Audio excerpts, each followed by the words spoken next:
એ જીવ જે છે તે એટલે એ બ્રહ્મ સ્વરૂપની સાથે એની પેલી એકતા હોય છે. તે તો એમ કહે કે એવી રીતે પણ તમે કહી શકો કે ભગવાન જે છે તે અંદર તો રહેલા જ છે ને જીવની સાથે. તો જીવની સાથે ભગવાન રહેલા જ, તો એ ભગવાન તો જીવને કોઈ દિવસ છોડતા નથી, એનો ત્યાગ કરતા નથી. એટલે એ જીવમાં બ્રહ્મ ભાવ તો ઓલરેડી હોય જ છે. સમજો, પરિસ્થિતિ એવી છે કે બહાર માયાના આવરણને કારણે કે માયાને કારણે એ જીવ અંદર રહેલા ભગવાનને ભૂલી જાય છે. પણ એકચ્યુઅલી તો ભગવાન એની અંદર હોય જ છે. એટલે એ બ્રહ્મભૂત તો છે જ. એટલે બ્રહ્મ ભાવના કેળવવાથી કે કોઈ એને કહે કે ભાઈ તું બ્રહ્મ છે તો એને ખબર પડે એવી કોઈ એ નેસેસરી નથી, એ જરૂરી નથી. કેમ? ઓલરેડી બ્રહ્મ તો એનામાં રહેલા જ છે. જીવ અને માયા બંનેમાં ભગવાન તો રહેલા જ છે. એટલે એ બ્રહ્મ મૂલક કે એનામાં બ્રહ્મભાવ તો ઓલરેડી છે જ. સર્વ જગત બહુ બ્રહ્માત્મક કહ્યું તો એ બ્રહ્માત્મક કેવી રીતે થયું? કારણ કે બ્રહ્મ ઓલરેડી અંદર હાજર જ છે. સમજ પડી? આઈડિયા આવ્યો? ચાલો,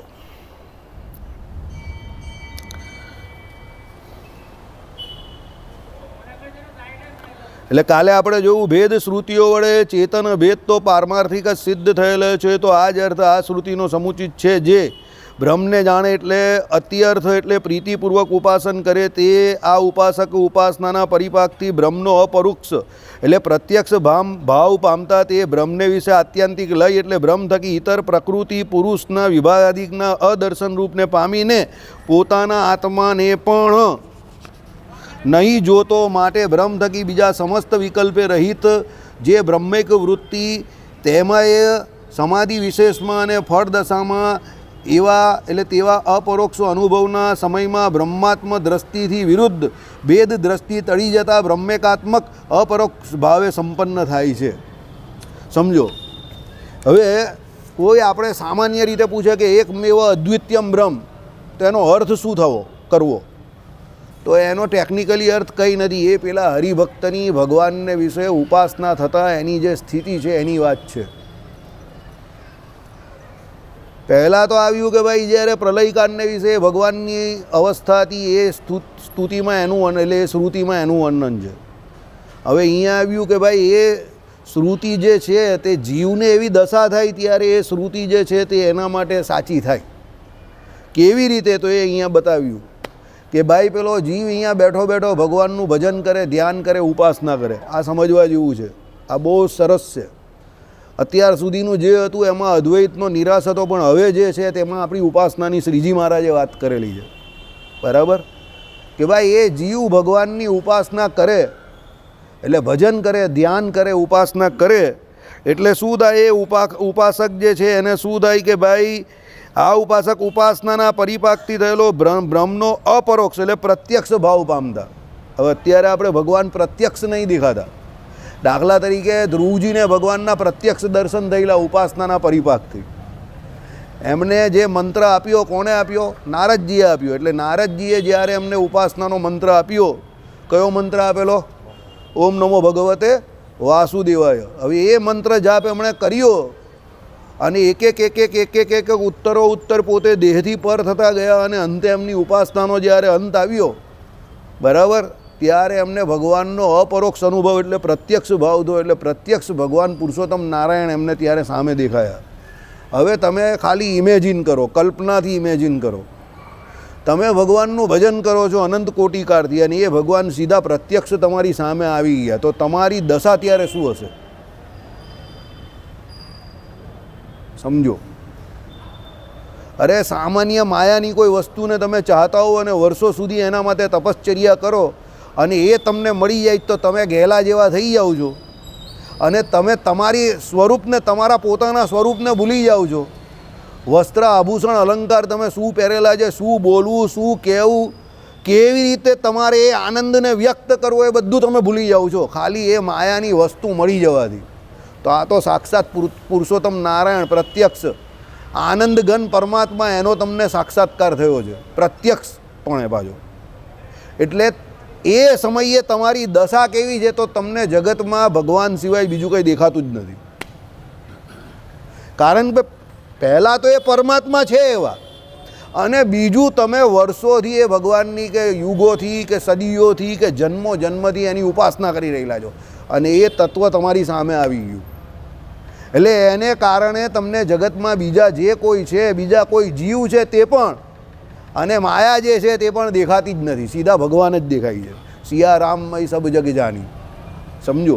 એટલે અહીંયા શું કહ્યું કે ભાઈ એ પ્રત્યક્ષ ભાવ પામતા તે બ્રહ્મને વિશે આત્યંતિક લય.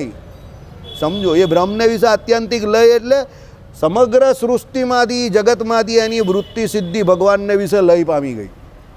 એટલે લય પામતા, એટલે લય પામતા એનો અર્થ પાછો શું કયો? બ્રહ્મ થકી ઇતર પુરુષ પ્રકૃતિ વિભાગ આદિકના અદર્શનરૂપ. એટલે ભગવાન સિવાય પુરુષ એટલે જીવ અને પ્રકૃતિ એટલે આ માયા, તે કંઈ એને દેખાતું નથી, બધાનું એને અદર્શન થઈ ગયું, બધામાં એને ભગવાન જ દેખાયા. લૈલા મજનૂની એક વાત હતી, બરાબર. મજનુ હતો, એને એ જ્યારે લૈલાની ઈબાદત કરતો હતો ને એને ખુદા પ્રસન્ન થઈ ગયા, તો એને ભગવાનને, એને ખુદાએ પૂછ્યું कि तुम्हें क्या दिखता है? तो है खुदा तुम में भी मुझे लैला दिखती है. એને એવો જવાબ આપ્યો, હે ખુદા तुम में भी मुझे लैला दिखती है. પછી खुदा ने पूछ्યું तुम चाहते क्या हो? तुम कभी भी आओ या पूरी दुनिया में कोई भी मेरे सामने आए, वो लैला बन के आए. वो लैला बन के आए. वो चाहे खुदा ही क्यों ना हो, लेकिन वो जब मेरे सामने आए तो वो लैला बन के आए. क्योंकि मैं दुनिया को भी लैला की नज़र से देखना चाहता हूँ, लैला ही देखना चाहता हूँ, लैला के सिवा और कुछ मुझे नहीं देखना है. હવે આ એકચ્યુઅલી આ તો વાત છે, વેદાંતમાં ઉદાહરણ આવે છે. હા, વેદાંતમાં ઉદાહરણ છે આનું, સમજો. આ ઘણા બધા, હા, એટલે એ લોકો ખુદા જ કહે ને, એટલે એ લોકો એ પ્રમાણે કહે. ના ના, એ તો એ લોકોની ભાષામાં કહીને એવી રીતે. એ લોકો મજનૂને કેશ કહેતા હતા. કેશ ઉર્દુ શબ્દ છે, કેશ નહીં, કેશ. અને હા, કેશ. હા, અને લૈલા શબ્દ લૈલા નથી, લૈલા છે. હવે આમાં વેદાંત શું રહેલું છે એ સમજવાનું છે, સમજો. એને દરેક જગ્યા પર દુનિયામાં લૈલા જ દેખાતી હતી, એટલે એના માટે દુનિયાની બીજી કોઈ વસ્તુ કોઈ કામની જ ન હતી. કોના માટે? મજનુ માટે. એમ પેલો ભગવાનનો ભક્ત જે છે, હવે આને તો જગતના કોઈ લૈલાને વિશે પ્રેમ થઈ ગયો ને એને દરેક જગ્યા પર લૈલા દેખાય છે, તો આને તો પુરુષોત્તમ નારાયણ, પ્રગટ પુરુષોત્તમ નારાયણના પ્રત્યક્ષ એને દર્શન થયા. તો એને કરીને પુરુષ અને પ્રકૃતિનો જે વિભાગીકરણ કે ભાઈ આ જીવ છે, આ જીવ છે, આ જીવ છે, આ જીવ છે, આ જીવ છે, આ જીવ છે, આ કોઈ વિભાગીકરણ દેખાતું જ નથી. પરંતુ એમની અંદર રહેલા, આ ભાઈની અંદર રહેલા, આ ભાઈની અંદર રહેલા, આ ભાઈની અંદર રહેલા, આ ભાઈની અંદર રહેલા કોણ દેખાય છે ને? ભગવાન દેખાય છે, પરમાત્મા દેખાય છે. આ શરીર પણ નહીં દેખાતું એને, આ શરીર પણ નહીં દેખાતું, આ શરીર પણ નહીં દેખાતું, પણ એની અંદર રહેલા કોણ દેખાય છે? ભગવાન દેખાય છે. આ બહુ ઊંચી સ્થિતિની વાત કરેલી છે. આ કોની વાત છે ખબર? તુકારામજી હતા અને ધ્યાન કરવા બેઠેલા હતા, અને ઘીવાળો રોટલો કોઈ એને મૂકી ગયું, અને પેલો એટલે સૂકો રોટલો મૂકી ગયું, અને એ પછી પેલો કૂતરો લઈને જતો હતો, તે એની પાછળ ઘીનું ડબલું લઈને દોડતા હતા કે તારા દાંત જે છે એમ કહે કે એને ખાશે તું તો જડબા ફાટી જશે, કારણ કે રોટલો સૂકો છે, ઘી લગાવીને ખા. હવે કૂતરાની પાછળ એવી રીતે દોડતા હતા, કારણ કે એને કૂતરાની અંદર બ્રહ્મ ભાવના થઈ ગયેલી. એટલે જગતના નાનામાં નાના કે તુચ્છમાં તુચ્છ પદાર્થમાં એમને ભગવાન દેખાતા હતા. સૌરાષ્ટ્રમાં એ સમયમાં ઘણા બધા મોટા પુરુષો થઈ ગયા. સંત જ્ઞાનેશ્વર, એકનાથજી, તુકારામજી, બહુ મોટા મોટા સંતો થઈ ગયા. ને પંઢરીનાથના ભગવાનના તો ઘણા બધા લોકો એવા બધા ભક્ત હતા, વિઠ્ઠલનાથજીના. સમજો. એટલે કહેવાનું તાત્પર્ય શું છે? ભગવાનના ભક્તની જે દશા જે છે એ દશા જગતમાં કોઈ પાગલની હોય ને, વિહવળ, એના જેવી જ છે. બરાબર? હા. એટલે મારા બાપુજી એક ભજન ગાતા હતા, ગાંડાની વણઝાર જુઓ ભાઈ, ગાંડાની જ વણઝાર, નરસિંહ ગાંડો, મીરા ગાંધી ગાંડી, સર્વે ભક્ત જાન. એટલે આખી વણઝાર જે છે તે ગાંડાઓની છે. પેલો કહીને અગર તમે એક જગ્યા પર એક બહુ મોટા માણસ સાયન્ટિસ્ટ ગયા સાધુ પાસે, અને એ સભામાં બેઠા, તો પછી સભામાં બેસી રહ્યા, પછી એમણે કહ્યું કે ભાઈ મને ભગવાન મળી શકે? પેલા એવું પૂછ્યું, તો સાધુએ કહ્યું કે આપકો મેથ્સ આતા હે, ગણિત? तो पेलो के आता है, बहुत अच्छी तरह आता है, मैं तो साइंटिस्ट हूँ। तो एम कि जब तक आपको मैथ्स आएगा तब तक आपको भगवान नहीं मिलेंगे। ला साधु એવું કહી દીધું। तो પેલો વિચારો विचार करे मैथ्स ने भगवान जोड़े शू लेवा देवा। देखिए ये जो है ना एक आपकी दुनिया है जिसमें मैथ्स ही मैथ्स चलता है, गणित चलता है, ऊपर नीचे आगे पीछे चलता रहता है। ठीक है, आपकी दुनिया के लिए वही ठीक है क्योंकि हिसाब किताब करना पड़ता है आपको, तो वो चलता रहता है। लेकिन हमारी दुनिया में मैथ्स अलाउड नहीं है, हमारी दुनिया में मैथ्स नहीं चलता है। तो जिस दिन आप मैथ्स भूल जाओगे ना, जो आपके जीव में बसा हुआ है, उस दिन आपको परमात्मा मिल जाएंगे। मैथ्स એટલે માયા આપણી ભાષામાં, કે જે દિવસે તમે તમારી માયા મૂકી દેશો એ દિવસે તમને ભગવાન મળી જશે, કારણ કે ભગવાન તો અંદર રહેલા જ છે। ભગવાન કંઈ આપણાથી અપરિચિત કે આપણાથી અપરોક્ષ છે જ નહીં, અંદર જ રહેલા છે, પણ માયાને કારણે એ આપણાથી અત્યારે પરોક્ષ થઈ ગયા છે, સમજો। બાકી અપરોક્ષ એટલે પ્રત્યક્ષ જ રહેલા છે। કંઈ ભગવાને કોઈ ડમી કેરેક્ટર કે કોઈ બીજા ભગવાનને અંદર નહીં મૂક્યા કે જે ડુપ્લિકેટ હોય, ભગવાન તો અસલી જ છે, પણ આપણે માયાના આવરણને કારણે એ દેખાતા નથી। પણ પેલો ભક્ત જે છે, જ્યારે એને પ્રત્યક્ષ ભગવાન દેખાય ત્યારે એની પરિસ્થિતિ કેવી છે કે એને પુરુષ પ્રકૃતિનું વિભાગીકરણ કોઈ દેખાતું નથી। લૈલા લૈલા કરતે કરતે મજનુ ખુદ હો ગયા દીવાના કે લૈલા, બરાબર। એટલે કહેવાનું તાત્પર્ય શું છે, એને શું થયું, બંધ થઈ ગયો, એ બિચારાને અત્યારે દબાવા જેવો થઈ ગયો છે, એની ઉપરની સ્વિચ ઉડી ગયેલી છે, બરાબર। એ મજબૂત માણસ જીગર જ, તું કહી તો પંખા પર લટકીને એને ચાલુ કરી નાખે। ચાલો, હવે એ ભ્રમ થકી ઇતર પુરુષ પ્રકૃતિના વિભાગાદિકના અદર્શન રૂપને પામીને પોતાના આત્માને પણ, એટલે પોતે ચાલુ થઈ ગયો ભાઈ, આત્માને પણ નથી જોતો, એટલે એ પોતાનો આત્મા જ, એટલે પોતે પોતાને પણ ભૂલી ગયો, એમ ભગવાનમાં એટલો ખોવાઈ ગયો, સમજો કે પોતે પોતાના સ્વરૂપને પણ ભૂલી ગયો। હું સ્વામિનારાયણ છું, હું સ્વામિનારાયણ છું એમ કરીને પેલા દોશીમાં કહેતા હતા ને, બરાબર, એ પ્રમાણે હવે એ એકચ્યુઅલી સ્વામિનારાયણ થોડા હતા, પણ સ્વામિનારાયણનું ભજન કરીને સ્વામિનારાયણમાં એટલી વૃત્તિ લાગી ગયેલી કે એ કહેતા હતા હું સ્વામિનારાયણ છું, બરાબર। એટલે હા, અવલના હતા ને, કાના હતા એ બેન, એ દુઈમાં પીજના હતા, પીજના અવલભાઈ। માટે જ બ્રહ્મ થકી બીજા સમસ્ત વિકલ્પે રહિત જે બ્રહ્મૈક વૃત્તિ, એટલે બ્રહ્મ થકી એટલે ભગવાન થકી બીજા જે કોઈ વિકલ્પ આ બધા છે તે બધા છૂટી ગયા એને। એટલે શું થયું, બ્રહ્મૈક વૃત્તિ, અહીંયા તેમય લખેલું જ પણ એ તેજોમય આવે, બરાબર। એટલે એની વૃત્તિ બ્રહ્મૈક વૃત્તિ થઈ ગઈ અને દરેક જગ્યા પર ભગવાન દેખાતા થઈ ગયા। સમાધિ વિશેષમાં અને ફળ દશામાં, એટલે સમાધિમાં તો એને ભગવાન દેખાય છે, ફળ દશા કઈ, ઉપાસના નહીં, ફળ દશા। એટલે એણે જે ભગવાનનું ભજન કર્યું, ઉપાસના કર્યું, એ ઉપાસનાના ફળ રૂપે એને દરેક જગ્યા પર ભગવાન દેખાવા માંડ્યા।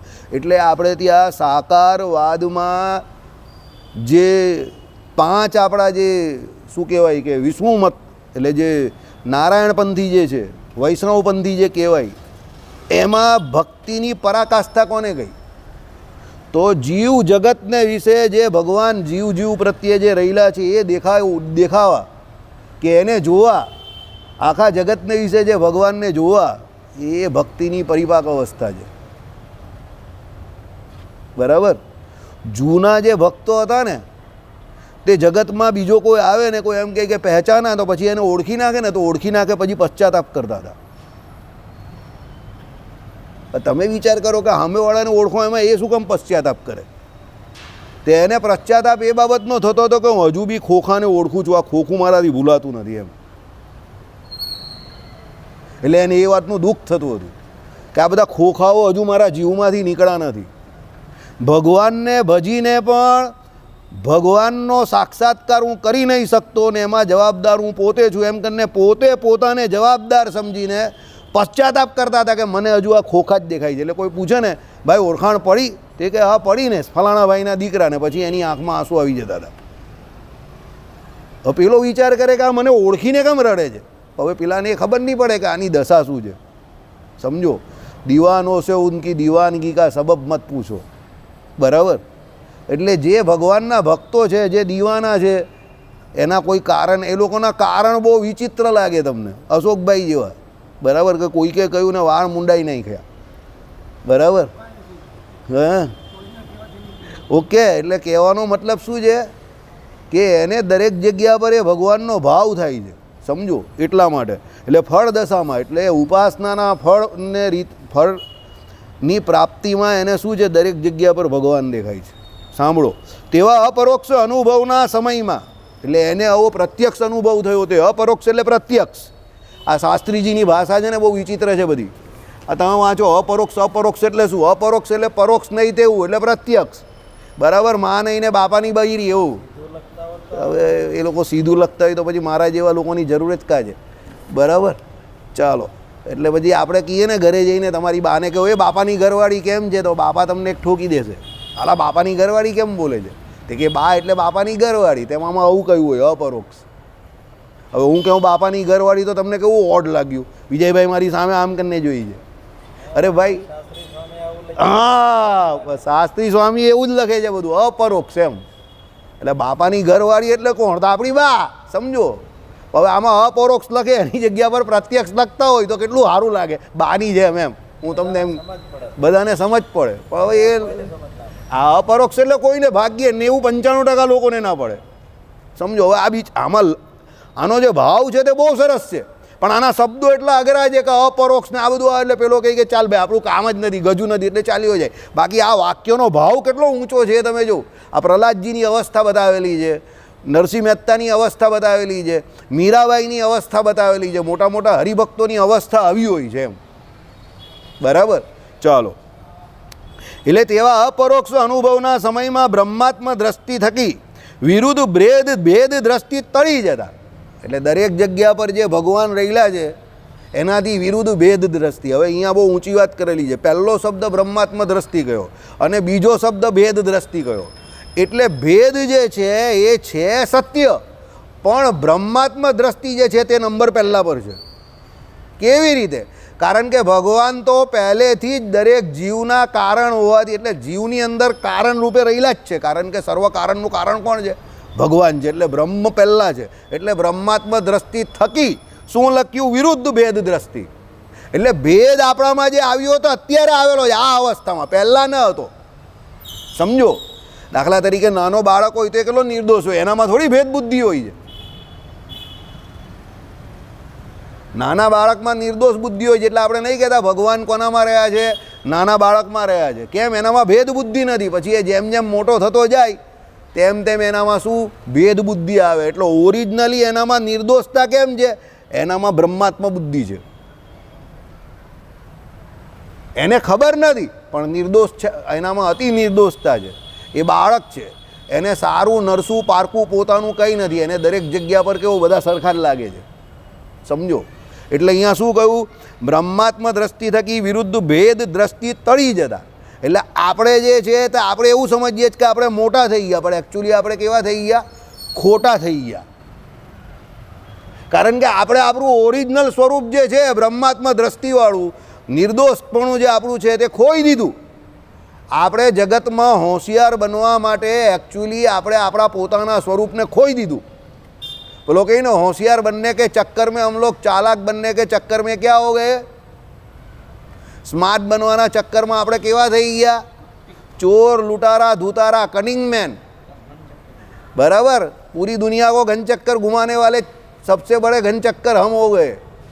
એટલે કહેવાનું તાત્પર્ય આપણે બોલીએ એવું છે કે આપણે હોશિયાર થઈ ગયા, પણ એકચ્યુઅલી આપણે કેવા થયા છે? ભેદ બુદ્ધિવાળા થયા કે ભાઈ આની જોડે આટલો વ્યવહાર રખાય, આની જોડે તો આટલું જ હસાય, આની જોડે તો તાળી પણ ન પડાય, આ ભાઈ જોડે તો બોલાય નહીં, આ તો મારા બાપુજીના શત્રુ છે તો એની જોડે સામે પણ ન જોવાય. હવે આ બધી ભેદ દ્રષ્ટિ આપણામાં બગાડ બધો ઘૂસી ગયો. નાનો છોકરો હોય તો એને એવું કંઈ ન હોય, એ તો કોઈને પણ બોલાવવા ચાલ્યો જાય. બરાબર, હા, એ તો સાપને તરવાર પકડવા પણ જાય, મહારાજ કહે એ પ્રમાણે, સમજો. એટલે કહેવાનો મતલબ શું છે? બ્રહ્માત્મ દ્રષ્ટિ થકી વિરુદ્ધ ભેદ દ્રષ્ટિ તળી જતા બ્રહ્મેકાત્મક અપરોક્ષ ભાવે સંપન્ન થાય છે. પાછું બ્રહ્મેકાત્મક અપરોક્ષ ભાવે સંપન્ન થાય છે. બ્રહ્મેકાત્મક એટલે શું? દરેક જગ્યા પર જે ભગવાન રહેલા છે, હવે એની ભેદ બુદ્ધિ જે છે તે અહીંયાની અવસ્થા છે. ભજન કરીને એ ભેદ બુદ્ધિ એની ટળી ગઈ એટલે દરેક જગ્યા પર ભગવાન તો છે જ, એને દેખાવા માંડ્યા. અને અપરોક્ષ એટલે પ્રત્યક્ષપણે દેખાય કે ભાઈ અશોકભાઈમાં પણ ભગવાન છે, અશોકભાઈની ટાલમાં પણ ભગવાન છે, અને અશોકભાઈની ચોટલીમાં પણ ભગવાન છે. સમજો. અને આ ભાઈમાં પણ ભગવાન છે, ને પેલા ભાઈ ત્યાં બેઠા છે એમનામાં પણ ભગવાન છે, ને એમનામાં પણ ભગવાન છે, ને બાજુમાં પણ ભગવાન છે. બધે જ ભગવાન છે. અને એ પ્રત્યક્ષ ભગવાનના દર્શન થયા. ક્યારે થયા? જ્યારે એની ભેદ બુદ્ધિ ટળી ત્યારે થયા. આ મેઇન છે, સમજવાનું છે. એટલે જ્યાં સુધી આપણે પારકું, પોતાનું, તારું, મારું, વાલું, હરખામણું આ કરશું ત્યાં સુધી ભગવાન પ્રત્યક્ષ આપણે દર્શન આપવાના નથી. હવે વિચાર કરજો કે મંદિરે આવતા કેટલા ટકા લોકોને ભગવાન મળે એવા છે. પ્રોબ્લેમ કા છે ખબર? પ્રોબ્લેમ એ નથી કે આપણે કેટલા હોશિયાર છે. પ્રોબ્લેમ એ છે કે તમે જેને ભજવો છો એ આપણાથી વધારે હોશિયાર છે ને એની જોડે સરળ પણ છે. હવે તમે હોશિયાર બનવાના ચક્કરમાં સરળતા છોડી દીધી એટલે ભગવાને તમને રિજેક્ટેડ. સમજ પડી? ભગવાન હોશિયાર છે, સર્વજ્ઞ છે, ભાઈ એની જોડે સૌશલ્ય અને વાત્સલ્ય નામના સૌથી મોટા ગુણને ધારીને રહેલા છે એટલે એ સરળ પણ છે. સમજો. પણ આપણે આપણી સરળતા છોડી દીધી. અમે તો અહીંયા કમાવા આવેલા છે ભગત, એમને એમ થોડા જઈએ, તમથી જે થાય તે કરી લો, કોર્ટમાં મળશું, પણ એમ થોડા છોડી દઈએ. અમે તો અહીંયા કમાવા જ આવેલા છે. તો બીજા અહીંયા પાળા મૂંડવા આવેલા છે? બીજા કમાવા નથી આવ્યા? બધા કમાવા જ આવે છે. પણ કમાવાનું કેવી રીતે હોય? રીતથી કમાવાનું હોય, લોકોનું કરીને ન કમાવાનું હોય. સમજો. બધા અહીંયા કમાવા જ આવે છે. સુરતમાં આવે કે મુંબઈમાં આવે, બરાબર, આખા ગામમાંથી લોકો આવે છે તો બધા કમાવા જ આવે છે. પણ આપણે શું છે? મેં સબકા ખાઉં મેરા ખાય તો મર જાય. એટલે આપણે આપણી સરળતા છોડી દીધી. તિલક ચાલ્લો કરવાથી ભગવાન મળવાના નથી, કંઠી પહેરવાથી ભગવાન મળવાના નથી, માળા જપવાથી પણ ભગવાન મળવાના નથી. જો મળતા હતા તો આપણે ત્યાં મંદિરમાં કેટલા લોકો આજ તો બધાને મળી ગયા હતા. પણ એ હું અહીંયા બેઠેલો ગેરંટી જોડે કહું છું કે કોઈને મળ્યા નથી. એટલે એનું કારણ એ છે કે તમે જે કરો છો એનાથી ભગવાન મળવાના નથી. નક્કી વાત છે, બરાબર. हमारा ये इतिहास है कि हम अपना इतिहास बहुत जल्दी भूल जाते हैं. बराबर. रोज यहाँ 5-10 हज़ार माणस આવે છે, બરાબર. તિલક ચાલ્લો બધા કરે છે, મોસ્ટલી માળા બધા ફેરવે છે, માળા બધાએ પહેરેલી છે. તો ભગવાન કેમ કોઈને નહીં મળતા? બરાબર. ભગવાન કેમ નહીં મળતા? આ કન્ડિશન બધા, આમાં કોઈ એપ્લાય નહીં થતું. ભગવાન અતિશય સરળ છે.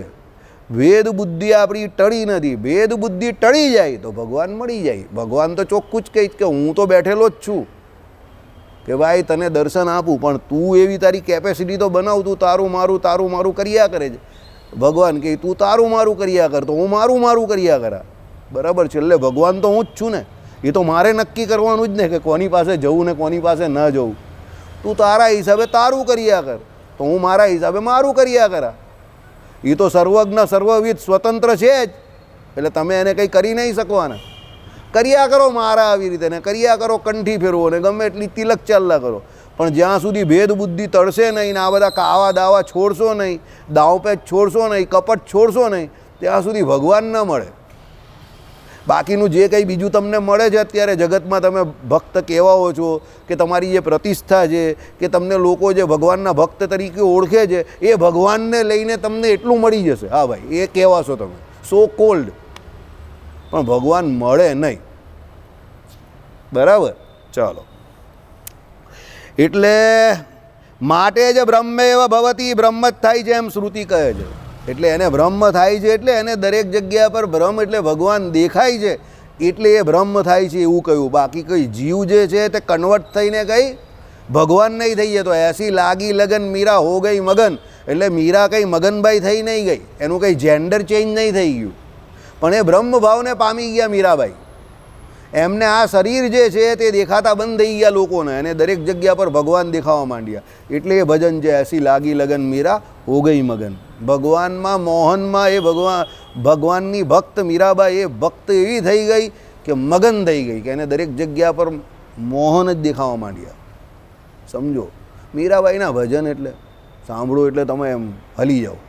એમની જે સ્થિતિ હતી, એક એક શબ્દ મેરે તો ગિરધર ગોપાલ દૂસરા ન કોઈ, એક એક પદ એમના જોરદાર પદ. અત્યારે પણ જો કોઈ સંગીતનો જાણકાર અને ભાવવાળો ભક્ત હોય ને ગાય, શાંતિથી તમે સાંભળો તો તમે હલી જાઓ એવા શબ્દ મીરાબાઈના. નરસિંહ મહેતાના પણ બરાબર, બધા એકદમ ઊંચી સ્થિતિને પામેલા વ્યક્તિ એ લોકો. ચાલો, એટલે એમ શ્રુતિ છે સમાધિના ઉત્કર્ષની સીમાભૂત અને યથાવસ્થિત તત્વદ્રષ્ટિની સીમાભૂત આ યોગીરાજ જ છે. જોયું, બંને જ આવી ગયા.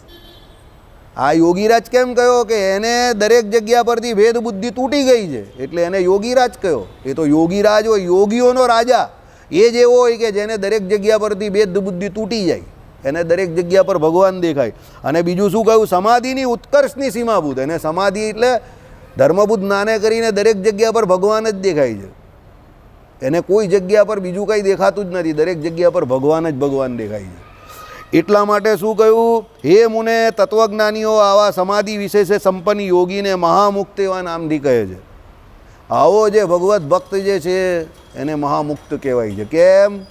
એ માયાથી મુકાઈ ગયો છે. કેમ મુકાઈ ગયો છે? એને દરેક જગ્યા પર ભગવાન દેખાય છે એટલે માયાથી મુકાઈ ગયો છે. જ્યાં સુધી માયા આપણે દેખાય છે ત્યાં સુધી આપણે ભગવાન દેખાવાના નથી. આ જીવ છે, આ ભગવાનનો થાંભલો છે ને આ માયાનો થાંભલો છે. આ બાજુના થાંભલાને માયાના બાદ ભીડવા જઈશું તો ભગવાનનો થાંભલો પકડાવાનો નથી, ને એ બાજુનો બાદ ભીડવા જઈશું તો આ બાજુનો છૂટી જશે.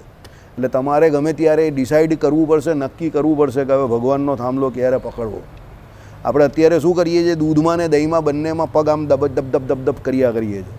એટલે ભગવાનનું સુખ પણ પૂરેપૂરું નથી આવતું અને માયાનું સુખ આપણે જેમ તેમ ફાંફા મારીને લેવા જઈએ છીએ, જેવું તેવું મળે છે ને લઈએ છીએ ને ભોગવીએ છીએ, પણ ભગવાનનું સુખ હજુ આપણે જોઈએ એવું મળ્યું નથી. બરાબર? ચાલો, શંકા. આ તો કામુક કામીની ન્યાયનું અનુસરણ આમાં થાય છે. જો આવી ગયું ને લેલા મજનુવાળું, મેં તમને કહ્યું ને, બરાબર, શંકા કરીને. હું તમને લેલા મજનુનું ઉદાહરણ આપતો, તમે કહો કે આ વાસુદેવભાઈ જિંદગીમાં કંઈ કર્યું નથી ને આવા ગાંડા જેવા ઉદાહરણ આપે છે, પણ આ તો સત્સંગી જીવનમાં જ લખેલું છે. જો એક વાત તમને કહું, આપણા જે એકચ્યુઅલી શાસ્ત્ર લખનારા જે ઋષિમુનિઓ કે જે સંતો કે જે લોકો હતા ને, એકચ્યુઅલી એ લોકો જે ઉદાહરણ આપતા હતા ને, એ લોકોના ઉદાહરણમાં ભલે જગતના ઉદાહરણ હોય પણ એ લોકો પોતે બહુ નિર્દોષ ભાવે ઉદાહરણ આપતા હતા. સમજો,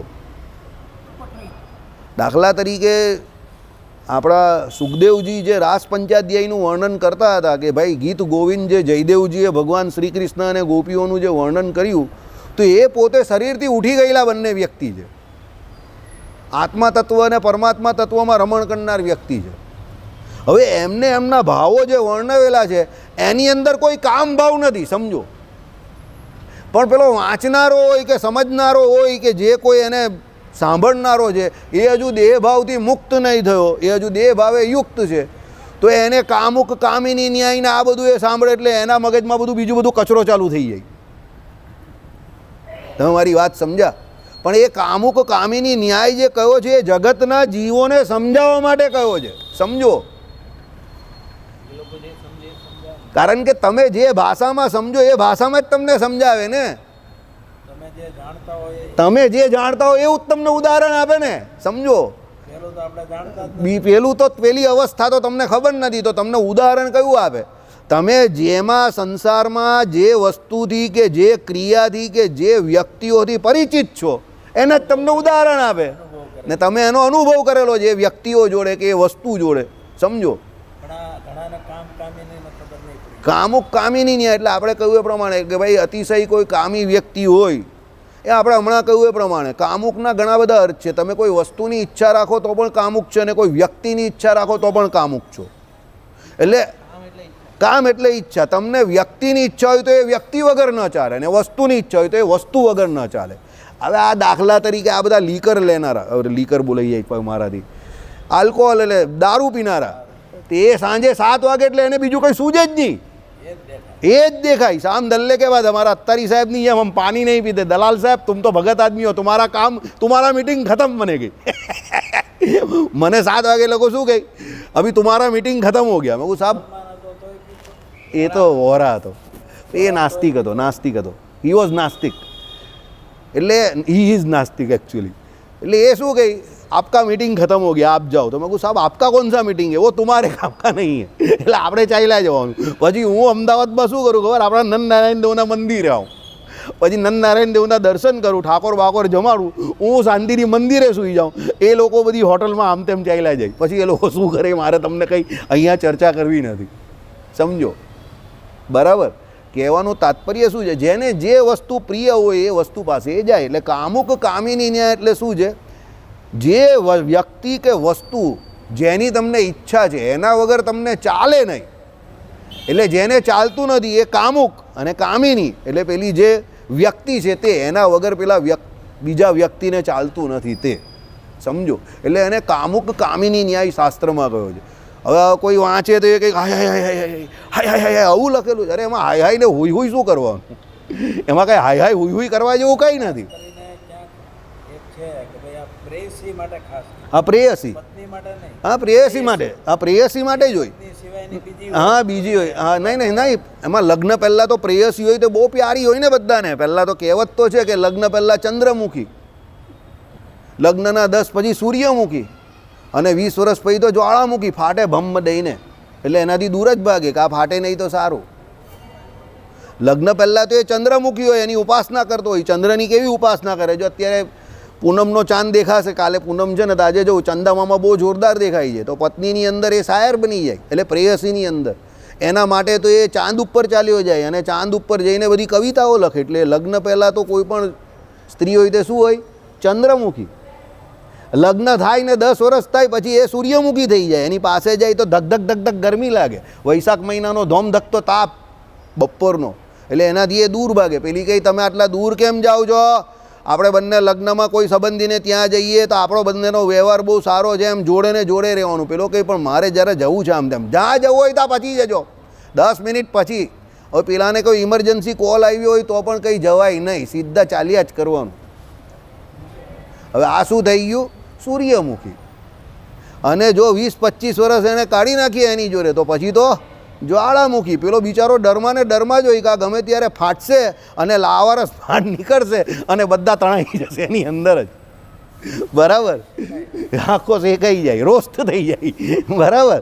એટલે કહેવાનો આ પરિસ્થિતિ છે. સમજો, આ જીવની પરિસ્થિતિ છે. મનીષને બહુ હસવું આવે છે. મનીષ કહે કે આ બધી વાસુદેવભાઈ વગર અનુભવ બધી ચર્ચા કરે છે, અહીંયા અનુભવ સિદ્ધ જ્ઞાન છે. હા, એટલે આવું, એટલે શાસ્ત્રોમાં આ પ્રમાણે વર્ણન કરેલું હોય. બરાબર? એટલે તમે પછી એમ કહો કે શાસ્ત્રોમાં પણ આવું લખેલું છે. અરે પણ એ તમને ને મને સમજવા માટે છે, કારણ કે આપણી બુદ્ધિ તો અહીંયાની છે ને. સમજો? એટલે અહીંયા શું કહ્યું કે ભાઈ આ તો કામુક કામિની ન્યાયનું અનુસરણ આમાં થાય છે. આવી શંકા કરી. કેવી રીતે? જેમ કામુક નર કામિનીના અનુસ્મરણથી તન્મય થઈ રહે છે. બરાબર? આપણા કોણ હતા? તુલસીદાસજી ને ગોપાલ? તુલસીદાસજી ગયેલા ને અડધી રાત્રે એમની પત્નીને મળવા માટે ગયેલા. તુલસીદાસજી જ ને? હા હા, તુલસીદાસજી. અને ગંગા નદીમાં વચ્ચે પેલું તોફાન આવેલું, વરસાદ હતો ને બહુ તોફાન હતું, પાણી આવ્યું, બધું ભૂલી ગયા. હા, અરે બધું ભૂલી ગયા. અને છેલ્લે પેલી ઉપર હવેલીમાં પેલી બારી ખુલ્લી હતી, દરવાજો બંધ. હા, તે એ પેલો ત્યાં ઉપર ચડવું કેવી રીતે? તો બાજુમાં ઝાડ હતું, તો ઝાડની ડાળખી સાપને સમજીને સાપને પકડીને ઉપર ચાલ્યા ગયા. હે, દોરદું સમજીને ચડી ગયા તુલસીદાસજી. હે, હા હા, બધું બધું. ત્યારે પેલીએ કહ્યું કે જેટલો પ્રેમ તમને મારામાં છે, જો એટલો તમારા રામમાં થઈ જાત ને, તમે જેની ઉપાસના કરો છો, તો તમારું કામ થઈ જાય. અડધી રાત્રે પાછા ગયેલા આટલા તોફાનમાં તુલસીદાસજી પાછા. બસ આ ધીસ ઇઝ ધ ચેન્જ. આ જે રાત્રે એની સ્ત્રીએ એને કહી દીધું આવું કે આટલો જે કામ તમને મારામાં છે એટલો જો તમારા રામમાં થઈ જાય તો તમારું કામ બની જાય. તુલસીદાસજીને થઈ ગયું કે આણે મને, આ મારી ગુરુ છે. અને ત્યાંથી પછી જે સીધા નીકળ્યા તે પાછા ઊંડા રિવર્સમાં જતા હતા, તો જોયું તો પહેલો જ પેલો સાપ દેખાયો. કારણ કે હવે બુદ્ધિ ઠેકાણે આવી ગઈ, જ્વાળામુખી ફાટી ગયો. સમજો? જેને ચંદ્રમુખી સમજતા હતા એ જ્વાળામુખી થઈ ગયેલો. એટલે એ જ્વાળામુખી ફાટ્યો એટલે એમને એમની વાસ્તવિકતાનો પરિચય થઈ ગયો. પહેલું જ જોયું બારીમાંથી કે હું કાંથી આવ્યો, તો જોયું તો પેલો સાપ ફેણીઓ સામે જતો કે હું આની પરથી ચડીને આવી ગયો. ઓહો હો. પછી ત્યાંથી હેમ ખેમ ઉતરા અને જોયું તો પાણી તો કેટલું પાણી, તે કે હું આ બધું પાણી પાર કરીને ચાલ્યો ગયો. કહેવું પડે. પછી એમણે ભગવાનની ઉપાસના કરીને હનુમાનજી પછી એમને દર્શન આપ્યા અને પછી રામચંદ્ર ભગવાને, અને પછી તો રેસ્ટ ઇઝ ધ હિસ્ટ્રી. એમણે આખું રામચરિત માનસની રચના કરી. રામચરિત માનસ આખું એમણે દેખાતું હતું. રામચરિત માનસ એમને એમ નહીં લખ્યું, એમ જોવા જાય તો એમની સમાધિની અવસ્થામાં જ લખાયું છે એક એક શબ્દ. અને હનુમાનજીએ એમના એક એક શબ્દ ચેક કરેલા છે, કારણ કે હનુમાનજી તો રામચરિત માનસના પ્રત્યક્ષ એ હતા ને, શું કહેવાય, સાક્ષી. એટલે રામચરિત માનસ જેવો કોઈ ગ્રંથ નથી. પ્રાદેશિક ભાષાનો સૌથી શ્રેષ્ઠ ગ્રંથ જો કોઈ હોય તો રામચરિત માનસ, જે સંસ્કૃતમાં ન હોવા છતાં અત્યારે સૌથી વધારે પોપ્યુલર છે અને બહુ સરસ ગ્રંથ. એક એક શબ્દ એમના તમે વાંચો તો તુલસીદાસજીનું એમની સ્થિતિ જે બતાવેલી છે જોરદાર. અરે આપણા મુક્તાનંદ સ્વામી તુલસીદાસજીનું રામચરિત માનસ બહુ જોરદાર ગાતા હતા. મુક્તાનંદ સ્વામી એટલે તમારે જોવાનું જ નહીં, રૂપાળા એકદમ બધી રીતે.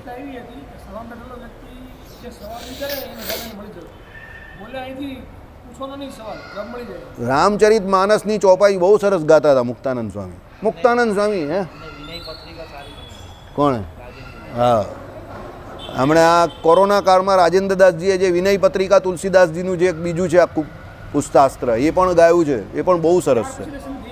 વિનય પત્રિકા એટલે શું છે કે હરિભક્તએ ભગવાનને મેળવવું હોય તો કયા કયા કેવા કેવા પ્રકારના વિનયોનું પાલન કરવું પડે એમ. એટલે એમાં આપણા હરિભક્તની સ્થિતિ બતાવેલી છે તુલસીદાસજીએ. બહુ સરસ ગ્રંથ છે. એમાં યુટ્યુબ પર સર્ચ મારજો રાજેન્દ્રદાસજી વિનય પત્રિકા, અને એમાં વિનય પત્રિકાના એક એક શ્લોક એમણે સમજાવેલા છે. તમે સાંભળો તો મજા આવી જાય તમને. તમને થાય કે આપણે કંઈ કરતા જ નથી. બરાબર. ચલો.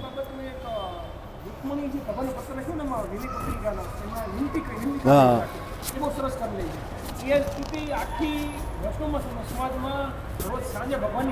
હા, એ તો ગવાય જ છે. એનું બહુ મહાત્મય છે. એ પેલા બ્રાહ્મણ દેવતા લઈને આવેલા ને એ. એટલે જેમ કામુક નર કામિનીના અનુસ્મરણથી તન્મય થઈ રહે છે, ભલે થાય છે, પરંતુ દ્રષ્ટિમાં મોટું વૈષમ્ય છે. સમજો ભાઈ, દ્રષ્ટિમાં બહુ ફરક છે. કામુક નર જે છે તે કામિનીને જે ચાહે છે તે દેહથી ચાહે છે. સમજો, એ બંનેમાં દેહનું મિલન છે. બરાબર. કારણ કે એને કામુક કેમ કહ્યો તો એટલા માટે જ કહ્યો. અહીંયા આત્મા અને પરમાત્માનું મિલન છે. જેમ સુખદેવજી કહેતા હતા એ પ્રમાણે કે ગોપીઓ જે હતી એને ભગવાન શરીર રૂપે ન જોતા હતા, આત્મા રૂપે જોતા હતા, અને ગોપીઓ પરમાત્માને પરમાત્મા રૂપે જોતા હતા. એટલે એ આત્મા અને પરમાત્માનું મિલન છે, કામુક કામિનીનું મિલન નથી. બરાબર. ચાલો. કેમ કે કામુક તો પોતાને કામિની થકી અત્યંત ભિન્ન અને દૂર પ્રદેશમાં રહેલો જોઈને અને કામિનીને પણ પોતા થકી અત્યંત ભિન્ન અને દૂર પ્રદેશમાં રહેલું જોઈને તેનું અનુચિંતન કરે છે. એ તો દૂર છે એટલે પેલો અનુચિંતન કરે છે, કારણ કે એમાં તો શરીરની પ્રાપ્તિ છે. એટલે શરીરની પ્રાપ્તિ ન થાય એટલે એ કામના જે જાગે છે એને કારણે એ દૂર રહીને દુઃખી થાય છે. કામુક કામિની ન્યાયમાં આવું છે. આ ઉપાસક તો તેવી રીતે નહીં. આ ઉપાસકને એવું નથી કે ભાઈ ભગવાન મારાથી દૂર છે. સમજજો, ઉપાસ્ય બ્રહ્મને પોતાના આત્મારૂપ સમજીને, પોતાને તદાત્મક તત્વથી સમજીને અનુચિંતન કરે છે. માટે તત્વ દ્રષ્ટિમાં વૈષમ્ય છે. સમજો, ગોપીઓ ભગવાન શ્રી કૃષ્ણને પોતાનાથી જુદા સમજતી જ નહીં હતી. કેમ? તાત્વિક રીતે એ ભગવાનને એવું સમજતી હતી કે એ ભગવાન દરેક જગ્યા પર રહેલા જ છે. પેલો કામે જે કામુક નર છે એ તો પેલી સ્ત્રી જે છે જેને એ ચાહે છે એને પોતાનાથી દૂર સમજીને એનું અનુચિંતન કરે છે અને દુઃખી થાય છે.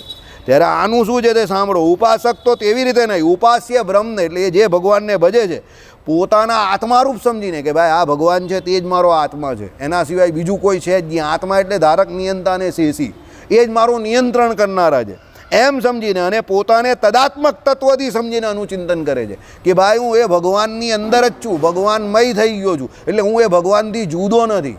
જુદો નથી એટલે અહીંયા સમાન ધર્મયોગ, ધર્મી યોગ નહીં કે ભાઈ એ ભગવાન અને મારામાં જે ધર્મો જે છે તે બંને સરખા થઈ ગયા. સમાન ધર્મયોગ.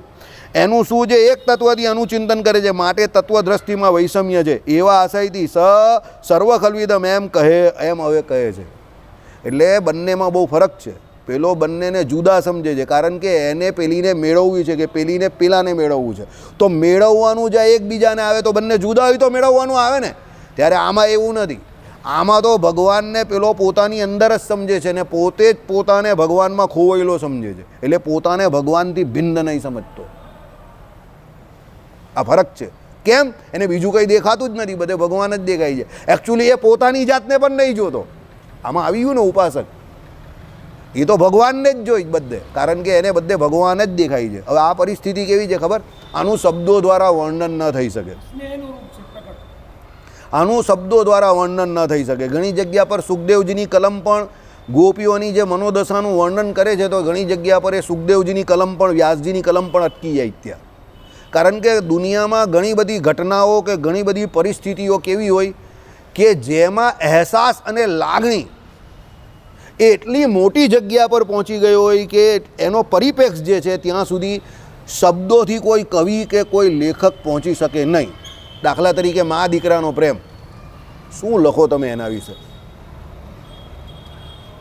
મા જે એના દીકરાને ચાહતી હોય નિર્દોષતાથી એકદમ, અને એના દીકરા માટે તૂટ થઈ જાય, એના માટે કવિ શું શબ્દ વાપરે? મા કોના જેવી? તો મા જેવી જોઈ. મા જેવું દુનિયામાં બીજું કોઈ છે જ નહીં. આવી વાત છે. રામચંદ્ર ભગવાનના નેત્ર તો કોના જેવા? રામચંદ્ર ભગવાન જેવા. કારણ કે જગતમાં એની કોઈ બીજી ઉપમા આપી શકાય એવું જ નથી. આ એવું છે કે અમુક પરિસ્થિતિ કેવી હોય કે પરિસ્થિતિનું વર્ણન તમે શબ્દો દ્વારા ન કરી શકો. એટલે ત્યાં પછી લેખક હોય તે શું કહી દે? હાથ જોડી દે, સોરી. તમે એ દશામાં પહોંચશો ત્યારે તમને પરિસ્થિતિની જાણકારી થશે. ચાલો, શ્રીપતિમ શ્રીધરમ સર્વદેવેશ્વરમ